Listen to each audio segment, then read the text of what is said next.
Jangan lupa subscribe, like, dan share. Oke. Ya.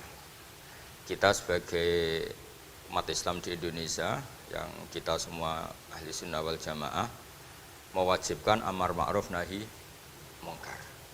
Tapi saya mau cerita sedikit tentang fatwa Imam Ghazali dalam kitab Ihya, dan ini saya bukukan ketika 100 harinya Kiai Haji Maimun Zubair ketika saya diminta ngisi ceramah di acara 100 harinya Mbah Maimun Zubair, guru kita semua. Di antaranya adalah ketika melihat maksiat itu apa seharusnya kita membenci pelakunya atau malah justru menunjukkan simpatik dengan harapan bisa dibina. Ini halaman 20 ya, kalau di buku ini halaman 20. Sudah ketemu ya halaman 20. Di Ihya aslinya di kitab saya juz 2 halaman 225. Kemudian ada Ihya Darul Fiqh, ini milik Pak Mustaqim, tadi tak cek halaman 29. Jadi supaya kita amar ma'ruf nahi mungkar itu pakai ukuran yang dipakai ulama. Ya kalau di buku ini halaman 20. Ya kalau di buku ini halaman berapa? 20. Saya beri mukaddimah ya, misalnya gini, ada orang mabuk di jalan. Itu dia melakukan kemungkaran, jelas mabuk. Kadang-kadang ibunya itu solihah, keluarganya soleh, ikut majelis taklim. Dia mungkin tersiksa karena keluarganya mabuk, atau mereka keluarga tersiksa anaknya mabuk. Tapi tersiksanya hanya mabuk saja, tapi gara-gara kamu nahi mungkar secara serampangan, kamu tegur, malah dosanya bunuh Anda. Nah, ini namanya apa? Nahi mungkar sing yu'ati ila ma huwa akbahu minhu atau angkaru minhu atau syarrun minhu. Kamu nahi mungkar tapi tanpa perhitungan sehingga melahirkan mungkar yang lebih dahsyat, yaitu pembunuhan. Nah, di antara syarat kewajibannya nahi mungkar itu aturannya jangan yu'ati ila mungkarin sing akbaha minhu atau syarrun minhu, jangan sampai mendatangkan kemungkaran yang lebih apa? Buruk. Ketika keluarganya dengar anaknya mabuk mungkin masih bisa mentoleransi, tapi kalau dengar bunuh kiai atau bunuh orang yang sangat dihormati karena ditegur lebih tersiksa. Begitu juga misalnya ada orang yang sering datang ke masjid itu berjamaah sholat, tapi pakaiannya masih agak-agak gimana gitu. Cara papa ngerti ya agak gimana gitu. Nah ternyata kalau ditegur malah gak sholat. Nah ini kan kita punya perhitungan ya. Kalau ditegur gak sholat, kalau dibiarin tetap sholat, mendingan gak negur. Asal di hati kamu jangan-jangan nanti gak ada pemandangan kalau ditegur lah, itu yang mulai masalah kan. Tapi sebetulnya itu mulai masalah, itu hadun nafsi. Kalau perhitungannya gitu hadun nafsi. Tapi kalau perhitungannya selama masih islami dengan perhitungan-perhitungan haqquwah wa rasulih, insya Allah itu ditoleransi. Nah, di antara makalah yang ini contoh ini untuk anak-anak begi, untuk PSG, tak warai caranya jadi wong alim, ini jujur saja, enggak niat sombong. Saya tuh kalau punya makalah itu sampai begini. Ini itu satu makalah sebelum dicetak itu berupa buku ini. Ini begini modelnya. Jadi referensi yang sama tak tulis dari berbagai kitab yang berbeda. Dulu ketika Syekhina Kiai Haji Maimun Zubair masih sugeng, tiap ketemu itu dicek. Itu dari kitab apa. Jadi selain referensi secara mudawana, Al-Kutubul Mudawana, juga dikonfirmasi berkali-kali. Misalnya gini, orang sekarang tuh gak siap dakwai orang yang ahli maksiat. Dulu tuh zaman Nabi dakwah itu malah gak sekedar gak maksiat, masih kafir yang didakwai. Pertama Quran turun tidak ada qul ya ayyuhan nahdiyun, qul ya ayyuhal muhammadiyun, yang ada malah qul ya ayyuhal kafirun, karena yang didakwai orang kafir. Jadi kalau kamu nyari dakwah yang sudah orang steril, sudah soleh semua, itu orang Jawa nguyai segoro, sekarang soleh kok bu dakwah. Jadi memang tantangannya dakwah itu ke objek yang kita nggak siap. Nggak siapnya mungkin kita beda agama, mungkin beda kultur, beda kesolehan tuh. Ya jadi ini tak baca beberapa makalahnya orang dulu. Ketika melihat saudara kita, teman kita atau tetangga kita melakukan maksiat atau sedang maksiat. Tak baca Arabnya dulu, mungkin sebagian nanti itu mungkin biar barokah. Ini teks aslinya Imam Ghazali. Wa turuqus salafi qad ikhtalafat fi izharil buhdi ma ahlil ma'asi. Semua orang salaf berbeda-beda dalam memperlihatkan ketidaksukaan ma ahlil ma'asi. Tentu kita semua tidak suka perzinaan, nggak suka mabuk-mabukan, nggak suka togel, nggak suka judi. Terus fa'in kulta, ini yang mulai dialek gitu ya. Fa'in kulta itu andekan ada satu pertanyaan, yaitu yang mulai halaman 20. Fa'aqallu darajati fi idharil bukhdi al-hajru wal i'radu wa qat'ur rifqi wal i'anah. Fahal yajibu dhalika hatta ya'siyal abdu bitarkih. Fa'aqulu la yadkhulu dhalika fi dhahiril ilmi tahta taklif wal ijab. Fa inna na'lamu annal ladzina syaribul khamra wa ta'atau al-fawahisha fi zamani Rasulillah sallallahu alaihi wasallam as-sahabah maka yuhjaruna bil kulliyah. Dulu zaman Nabi juga banyak orang-orang yang masih mabuk, masih melakukan hal-hal yang buruk. Tapi mereka yang sedang maksiat atau baru berstatus fasik itu maka yuhjaruna bil kulliyah. Tidak begitu ditinggalkan saja atau asingkan begitu saja. Balkanu mungqasimina fihim ilaman yakhdidul qawla alaih. Sebagian sahabat kalau melihat orang yang mabuk, yang enggak benar, keras. Wa yuzhirul bughdalah, memperlihatkan tidak sukanya. Wa ilaman yu'ridu anhu wa la yata'arradu anhu. Ini milik orang Jawa, ya tidak benci, ya tidak suka, pokoknya terus pasif. Semua corong Jawa gak melok-melok ya, itu. Nggak, biar sampean ngerti bahwa perilaku kita sebagai orang Jawa atau orang Timur, orang Indonesia ternyata ada pembenaran di ikhya, meskipun kebetulan, kebenaran Anda meskipun kebetulan. Nah kali ini kebetulan yang punya dalil itu, maksudnya sudah kebetulan sekarang dicarikan apa? Dalil, kan lumayan kan, supaya kelihatan pinter gak Pak Zarkasi gitu. Kalau ini pinter dapat gaji. Jadi pinter ada dua, pinter yang digaji Allah kayak saya, yang digaji negara gak Pak Zarkasi. Maka pasti kaya saya lah, yang gaji lebih kaya. Saya dulu tuh sering ngajar di Jogja, ketika boyong di Naruan, di Rembang itu teman-teman saya yang kerja di Jogja itu tanya gini, Pak kok bisa ya, habis gaji tetap di Jogja pindah di kampung yang gajinya agak jelas. Ya jelas saya, kata saya, kok bisa gajinya Kiai itu surga, gaji kamu paling 2 juta. Terus dia bilang, ya inginnya 2 juta dan surga, rakus gak baik kan. Tapi Allah itu maha luas, masih gak apa-apa ya, gaji di dunia, gaji di akhirat gak masalah. Jangan insya Allah betul, sudah. Artinya gini, ketika melihat kemungkaran, ini kan saya bela Mbah Mun, makanya judul ini Al-Intisar lil Madhaib Syekhina, bela Mbah Mun, bela Pak Kuras, bela bapak kita sendiri. Kita tidak pernah punya guru-guru yang melihat kemungkaran itu reaktif. Tapi secara referensi yang reaktif zaman dulu pun ada. Wa ilaman yuzhiru al-bughdalah, ada orang yang memperlihatkan ketidaksukaannya. Ya kita secara referensi itu ya ada kelompok yang seperti itu, mulai dulu ya ada. Ada yang tidak ngambil sikap. Nah ini sangat Jawa sekali. Wa ilaman yu'ridu anhu wa la yata'arradulah. Ya, tapi kamu jangan terus bilang wah Imam Ghazali berarti NU kultural, ya enggak. Imam Ghazali itu ada sebelum Mbah Hasyim Asy'ari, nanti kamu ngait-ngaitkan Imam Ghazali punya KTA NU enggak, ya enggak ini. Ya jelas ya, ada yang ngambil sikap apa? Yudhirul bughda, memperlihatkan ketidaksukaannya. Ada yang ngambil sikap yu'ridu anhu wa la yata'arradu lah. Nah ini yang ketiga, ini yang persis Wali Songo, ini yang ketiga ini. Wa ilaman yang zuru ilaihi bi'ainir rahmah. Ada orang itu melihat temannya maksiat, saudaranya maksiat, bawaannya malah tambah suka, tambah sayang. Karena itu dianggap sarana menarik simpati, kemudian berharap nanti menjadi baik. Ini yang ketiga, ini yang mungkin paling berat, tapi itu percontohan yang diceritakan wali-wali Songo. Ini jelas ada ya kelompok ketiga. Artinya gini loh, kalau kamu melihat kiai atau sejarah Wali Songo yang empati atau membina orang-orang fasik dengan kasih sayang, kamu jangan langsung bilang ini Islam apa, tidak nahi mungkar.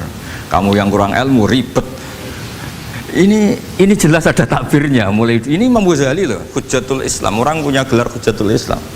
Bukan dokter, bukan profesor, Hujjatul Islam.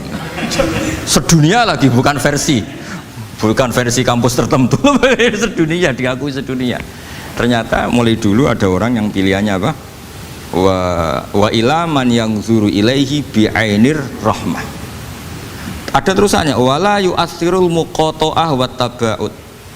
Dan dia tidak ngambil sikap memutus hubungan dengan yang sedang maksiat. Jadi bawaannya malah yang zuru ilaihi bi'ainir rahmah dan tidak muqata'ah.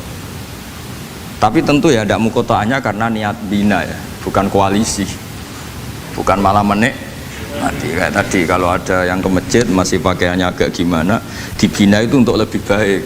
Jangan takut kehilangan tontonan. Itu yang paling masalah itu. Hadu nafsi kalau itu.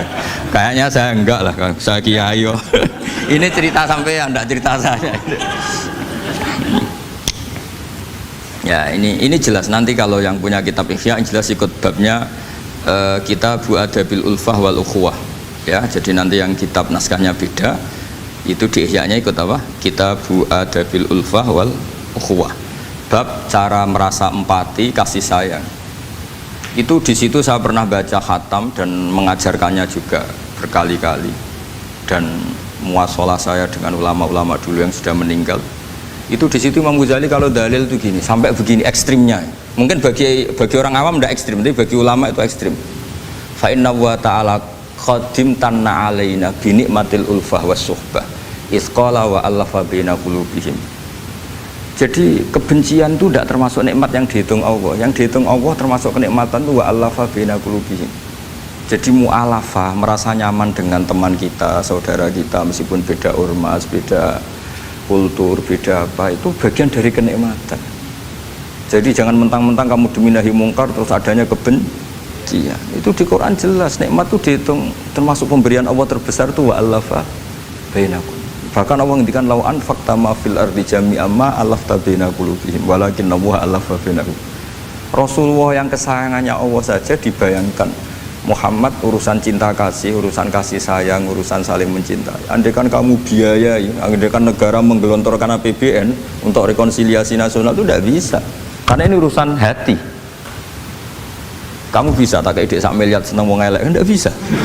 Atau ora usah dibiayai wong ayu. Itu kan susah sekali itu. Kamu bisa seneng orang yang nggak pernah berbuat baik sama Anda, enggak bisa. Tapi walakin Allah allafa, kalau Allah sudah menghendaki itu semuanya bisa. Kita kadang mencintai orang yang nggak pernah berjasa sama kita. Kamu punya teman yang sering takdir kamu nggak pati cocok sama orang yang nggak pernah naktir kamu seneng. Kalau Allah sudah alqal mahabbah, siapa yang bisa mengendalikan kehendak Allah? Kamu punya teman mulai SMP, SMA tidak bisa senang, ketemu pertama di bis senang. Yang bisa ngatur itu siapa kalau nggak Allah? Meskipun cara kaidah witing trisno jalaran kulino, tapi nak Allah menghendaki, pandangan pertama senang, pandangan 9 tahun bosen. Tidak kurang cara kalau makanya para ibu-ibu harus berdoa, ya Allah ya muqallibal qulub sabit qalba zauji ala mahabbati. Itu kalau nggak didoakan wah bisa hilang semua itu kan. Suaminya nggak mau berdoa gitu karena takut kurang variasi. Tapi ini cerita cinta, cerita ulfa tidak bisa. Lau anfaqta ma fil ardi jami'an ma allafta baina qulubihim, tapi walakinna Allah allafa. Jadi kalau urusan makanya jenengan harus syukur bawaan saya melihat sampean anak-anak BG itu cinta. Padahal nggak jelas asal usulnya piye.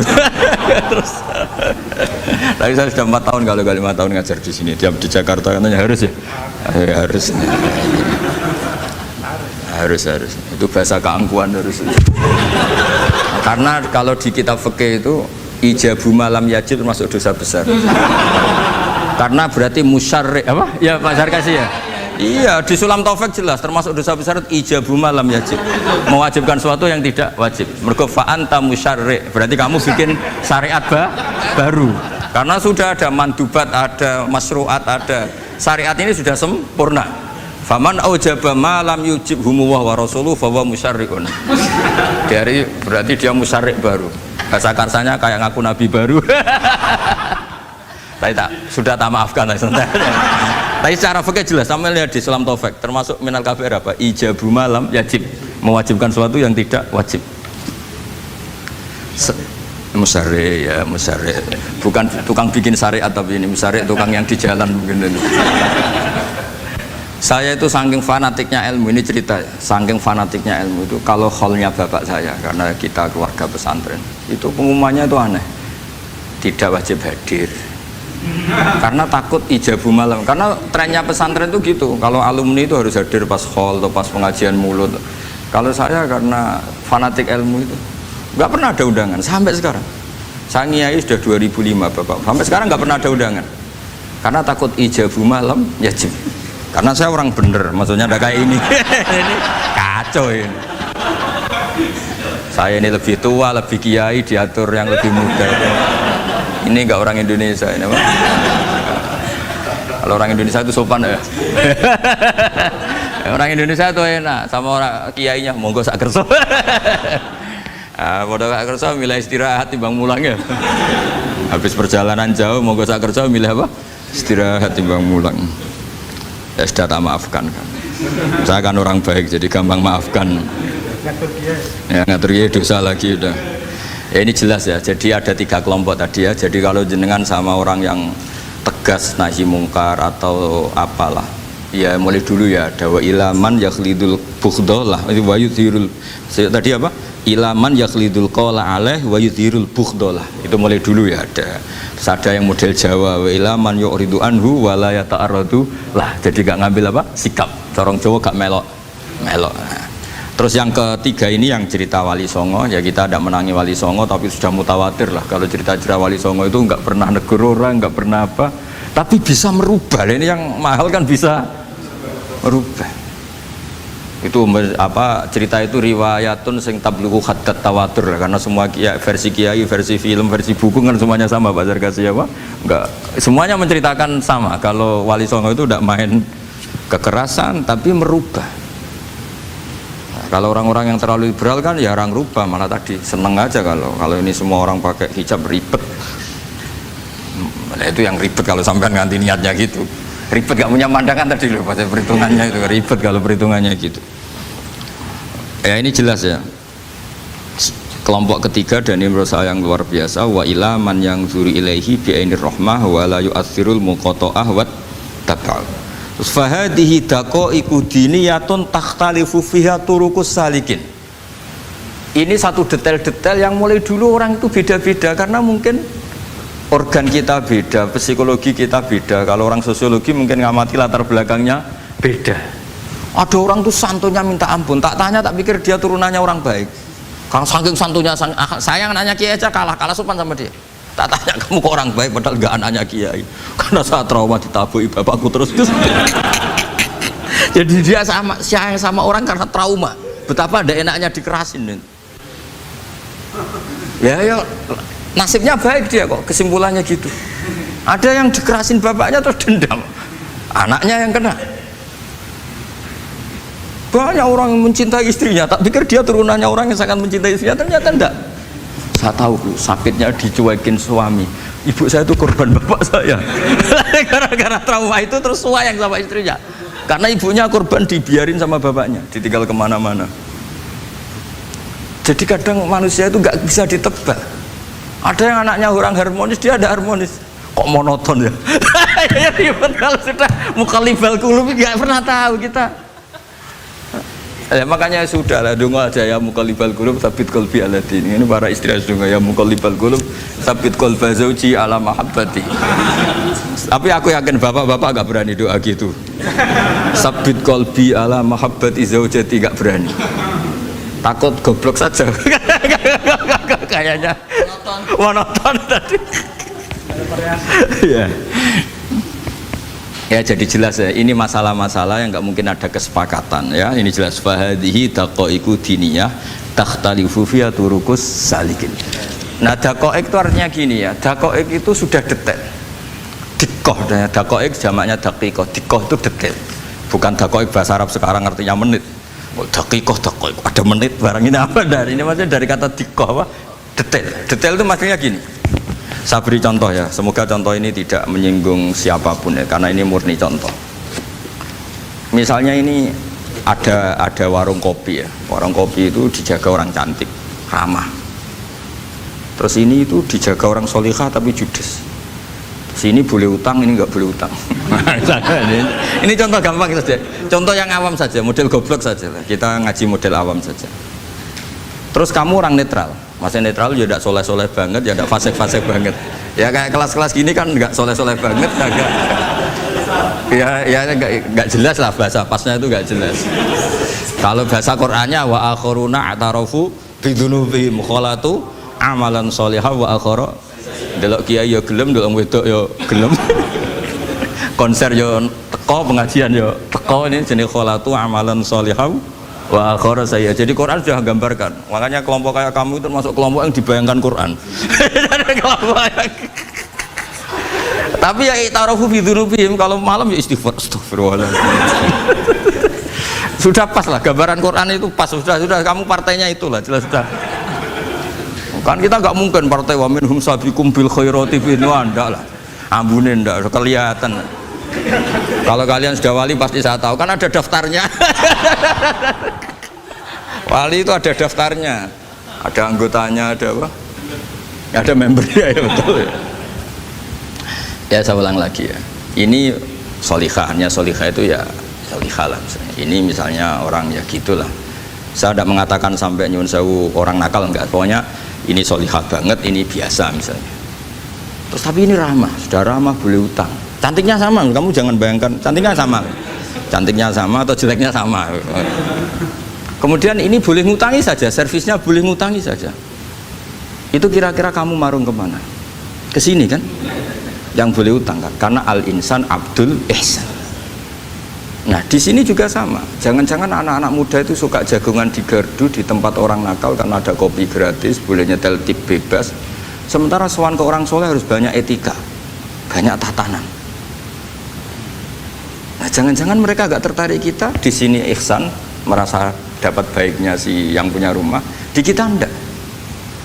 Nah di sini sirnya kenapa kiai alim itu sama anak-anak muda suruyon santai. Itu awal dakwah itu karena manusia itu pasti al-insan abdul ihsan, manusia itu budaknya kebaikan. Makanya kenapa kiai Jawa itu suka nyuwun sewu mayoran, suka makan-makan. Itu bukan terus buat takok iku sunah Rasul piye, dalile piye. Ini urusan dakoek, sesuatu yang hitung-hitungannya sudah jelimet. Bukan tekstualis, ini sudah jelimet. Jangan sampai di tempat orang-orang nyuwun sewu yang kurang baik itu makan-makan mayoran, ketemu wong saleh mentuk ijazah weh. Kon maca ngene, kon poso ngene kan mesti. Nah ini cerita aja, kamu gak, makanya saya bilang enggak perlu nyinggung siapa, ini teori. Dakoek itu. Nah, tapi kalau bawaannya orang soleh itu rileks. Bapak saya itu saya menyaksikan, setiap sama tamu itu guyon. Tamu belum duduk aja mesti ibu dibilangin, kon gak nomaam. Karena tamu zaman dulu itu memang sering gak kelar marung. Tamu saya guys, apa bertamu nang hotel, mangan sih ribet malah. Nah, kalau al-insan abdul ihsan, jangan-jangan orang kesini itu Allah nyalakan kita karena kita salahnya kurang ihsan. Makanya diantaranya doanya orang-orang dulu, ya Allah jangan berikan ke orang-orang fajir, orang-orang fasik satu kenikmatan yang saya harus berutang jasa ke mereka. Karena berat, ke depan itu berat. Jadi jangan-jangan kita dakwah tidak mandi itu kurang kompetisi lah istilahnya. Nah makanya Wali Songo itu sikapnya simpati, ya tadi. Makanya terus guyonan di dunia sufi, meskipun guyonan itu masuk akal. Kok tidak marung yang solihah, kok marung yang enggak solihah? Kalau yang ini senyum, ini merengut. Nah di sini pentingnya senyum. Meskipun fikih berfatwa senyum itu sunat, saya ulang lagi, fatwa fikih formal itu kan senyum itu sunat. Tapi ada surah yang senyum itu wajib. Ya tadi misalnya kamu kalau jadi kiai senyum orang ngaji ke kamu. Tapi kalau kamu enggak senyum orang ke ngaji yang aliran sesat, misalnya belajar yang aliran sesat. Hanya karena orang netral itu ngukurnya senyum. Bawaan suan kiai dimarahin ya suan yang enggak kiai enggak dimarahin misalnya. Nah di sini hebatnya Quran. Bayangannya walaupun tafadzul ghalidul qalbi lan faddu min qawli. Kalau kamu jadi kiai kurang simpati pasti orang itu bubar. Di sini fatwa fikih sudah tidak berjalan kalau senyum itu sunat. Ada wajib. Tapi bukan wajib yang keliru kak tadi ijabu malam ya cinta, ini wajib yang karena hitung-hitungan syariah itu. Lo coba ya, mana ada wong soleh yang top ya. Sekedar kita mungkin pegawai negeri atau lurah, orang ke kita harus prosedur. Sementara kadang ke tempat yang kurang baik nggak usah prosedur. Orang kan nyaman nggak diatur timbang diatur. Bawaan gitu saja sudah membatasi akses kebaikan kan. Jadi lepas dari kita tidak bisa melakukan tidak apa-apa, ini kan kita fair secara ilmiah, hitung-hitungannya gitu. Dakoek itu kira-kira hitung-hitungannya begitu. Makanya kiai-kiai yang dulu itu meskipun dalamnya dibatasin karena kiai juga butuh istirahat, butuh macam-macam. Kalau pondok itu enggak 24 jam karena semua orang bisa ngakses. Saya tuh kalau ngaji Rebo itu ribuan, enggak mulai orang jelas, enggak jelas, setengah jelas, yang wali, setengah bulat, setengah buron, ada semua. Sampai ada yang setengah bulan pernah ketemu polisi yang ngaji. Saya ini mau nangkap kamu malah ketemu di sini jadi. Jadi sudah lah Pak, atas nama hormat Gus Pak, nangkapnya nanti aja. Karena ketemunya pas ngaji. Karena kebaikan tidak boleh dibatasin. Coba kalau saat pengajian tak batasin, yang dokter saja, yang DRS saja, yang begini saja. Sementara dangdutan nggak dibatasin. Suatu saat maksiat lebih besar ketimbang ngaji. Itu saya ditanya Allah, salam nggak batasin ini. Saya juga nggak bisa jawab kan kira-kira gitu. Nah ini dakoi, maksudnya ini cerita saya tidak ingin nyinggung siapa ini, maksudnya dakoi itu suatu yang perhitungannya detail itu jelimet. Saya punya tetangga kalau tukaran sama suaminya itu jujur betul. Kenapa nak tegakno kopi ra gelem, senane ngopi ning warung. Ning kono nak nyugoi mbek senyum kowe ora. Istri kamu kalau nyugoi, oh ngombe. Di warung kan ngersakno napa. Padahal cantiknya kadang ya sama, atau kadang cantik istri kamu. Tapi gara-gara dua. Lah itu sudah takoi apa? Takoi. Ini urusan kompetisi itu. Ke kiai dimarahin, ke sini di servis. Nah, ini monggo lah kita belajar bahwa makanya sebagian riwayat disebut Rasul Akli Badal Iman Billah At-Tawaddud Ilan Nas. Setelah kita berargumentasi ilmiah secara tauhid, urutan dakwah berikutnya At-Tawaddud Ilan Nas. Kita harus bersikap simpatik dengan harapan simpatik itu membawa orang ilawahi wa rasulih. Kita tidak punya kepentingan pribadi, punya pengaruh banyak, membernya banyak, tidak lah ma'adawah min dalik, tidak. Tapi setelah kita at-tawaddud ilan nas, coba Rasulullah itu tiru sholat itu kayak apa baiknya. Logikanya barang baik tambah lama tambah baik, tapi itu mukhalafah, itu bertentangan dengan sunnahnya manusia yang suka cepat. Nyatanya imam yang cepat itu yang lama itu yang disalahkan Nabi. Logikanya kan sholat lama, Qurannya fasih. Yang imam itu Mu'ad bin Jabal, tidak muntah itu tidak apa. Mu'ad itu sahabat paling fasih, paling alim. Artinya bacaannya itu tidak bikin kuping panas. Ini yang ngomong ini loh saya. Itu ketika kelamaan, yang disalahkan Nabi itu yang kelamaan. Karena supaya orang seneng sholat, ya sholat itu jangan jadi problem dong. Cara nggak jadi problem gimana ya? Jangan lama-lama. Kayak apa agama ini? Sholat tuh sebaik sholat aja dikompromikan dengan hukum sosial. Karena kalau sholat terlalu lama nanti ibadah jadi problem. Sampai segitunya dulu. Ya makanya apalagi kalau kamu sudah ngerasa suaranya elek, tak baku tuh kulhu ya lah. Suaranya elek bakoro. Suaranya elek. Ini kok diting-ditingan. Mustaqim, bagus gak suaranya? Paling bagus ya? Sholat ya gitu aja ya, dibagi ya, yang suaranya tidak bagus suruh imami duhur, asar aja. Tadi yang bagus biar maghrib apa? Isya ya kayak gitu aja. Ya tapi ya, sudah teruskan ya. Jadi yang jelas ada kelompok ketiga. Yang jelas ini ya, yang kalau kita bisa niru ya, wa ila man yang zur ilaihi bi ainir rahmah wa la yu'athirul munqata'ah wa tabau. Nah ini ngintikan Imam Ghazali fa hadhihi daqaiqu diniyah. Ini detail-detail yang setiap turukus salikin itu beda-beda. Wa yakunu amalu kulli wahidin ala ma yaqtadihi haluh wa waqtu. Jadi mulai dulu ini urusan relatif, urusan subjektif. Jadi tidak bisa kamu ada orang itu maksiat. Bawaannya kalau nggak dikerengi ramari ya ada, yang bawaannya dikerengi tambah nemen ya ada, bawaannya nggak jelas ya ada, banyak ya kalau itu banyak. Jadi mulai dulu tuh ulama dulu tuh fair seperti itu, nggak perlu diperdebatkan lah, sudah mulai dulu ya beda bimuqtadal hal wal waqti ya. Nah sekarang orang kan milih, kalau yang keras nyari dalil keras terus, yang lunak cari dalil lunak terus, akhirnya dalil kok dicari-cari itu gimana? Ciri utama kebenaran itu fi awali wahlah. Ada ciri utama kebenaran itu al-badihiyah. Makanya kalau dalam ilmu ushul fikih disebut watabadur alamatul haqiqah. Penemuan pertama itu bukti yang digandaki Allah hakikat. Misalnya kamu sama orang nakal tanggo kamu, tak kandani malah nemen. Spontan orang itu pasti gitu. Karena di mana-mana sosialisasi itu dibutuhkan. Ketika negara atau kiai atau tokoh mau bikin apa? Pertama targetnya mesti sosialisasi. Sesuatu pasti ada tadrijan. Itu siapapun, teori manapun, di dunia apapun, Nah itu namanya badiah, pikiran segitu itu disepakatin. Nah kita kalau langsung marah, langsung mengusir itu udah pikiran badiah yang konsensus. Misalnya anakmu nakal, dengar misalnya nyon sewu anak kiai, dengar anakmu pacaran, pikiran pertama itu seorang manusia itu ya dikadani si api-apian. Karena tadi itu badihi, itu orang itu kamu kepengen beli mobil, pikiran pertama ya nggak sih nabung sih, mesti begitu. Nah, jadi ya pasti begitu lah. Itu kalau kamu ngukur mana yang benar tuh at-tabadur alamatul haqiqah. Kalau kamu ngaji usul fikih itu kan at-tabadur alamatul haqiqah. Karena konsensus lah, agama ini fitratallahi allati fataran nas 'alaiha. Jadi nggak mungkin lah kita ingin sesuatu kemudian tidak berproses.